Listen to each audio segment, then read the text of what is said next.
IDS. 3 letters stand for one goal: the crippling of Israel's economy. Beginning in 2005, the boycotts, divestment, and sanctions campaign is sadly now a movement of global proportions. Today, SodaStream is the latest whipping boy for the left. The Israel-based beverage machine maker has suffered setbacks since the most recent outbreak of clashes in Gaza.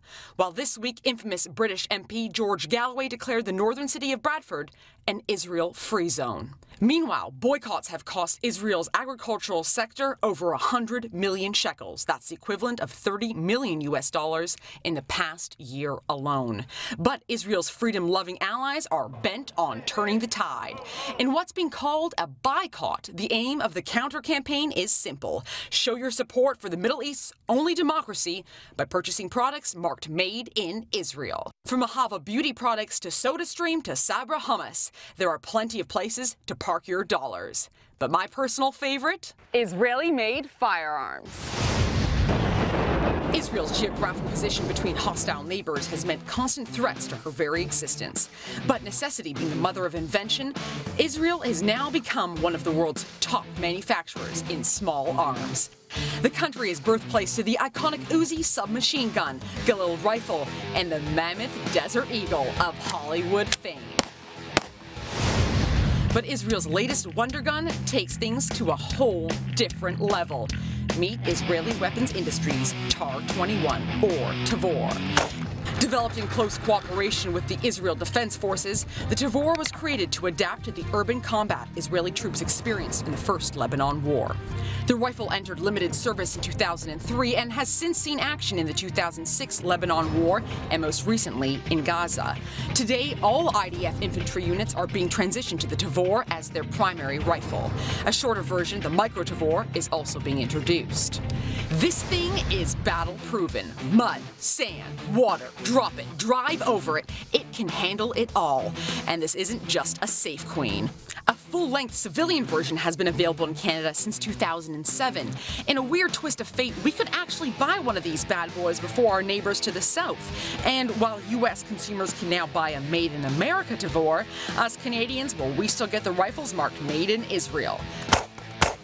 These sporting rifles are built to be semi-automatic only and feature an overall length of above 26 inches in its bullpup configuration. The bullpup configuration has quite a few advantages as opposed to your traditional rifle. What you find is that rather than the magazine being in front of the trigger, it's behind, and that means that you can fit in a lot more barrel and a lot less space. Just take a look when you compare the Tavor to your traditional AR. Here we've got a 16-inch barrel from here to here, whereas this, you'd never be able to tell, is 18.5-inch barrel and a much more compact frame. This Tavor includes a full-length Picatinny rail, integrated backup iron sights, while the owner of this rifle has added on an EOTech hollow sight for easy acquisition. One of my favorite features about the Tavor is because of its size and how compact it is, I'm able to get my elbows in tight, and what you notice is that really allows you to easily transfer from one shot to the next, seamlessly going from one target to another.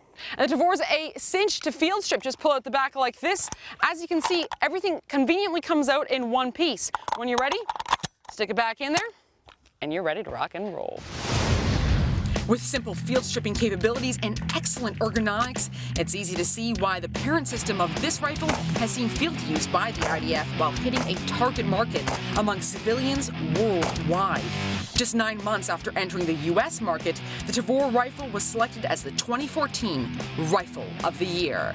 And at a price of roughly $2,800, any law-abiding, gun-licensed Canadian can own Israeli firepower while fighting back at the boycott.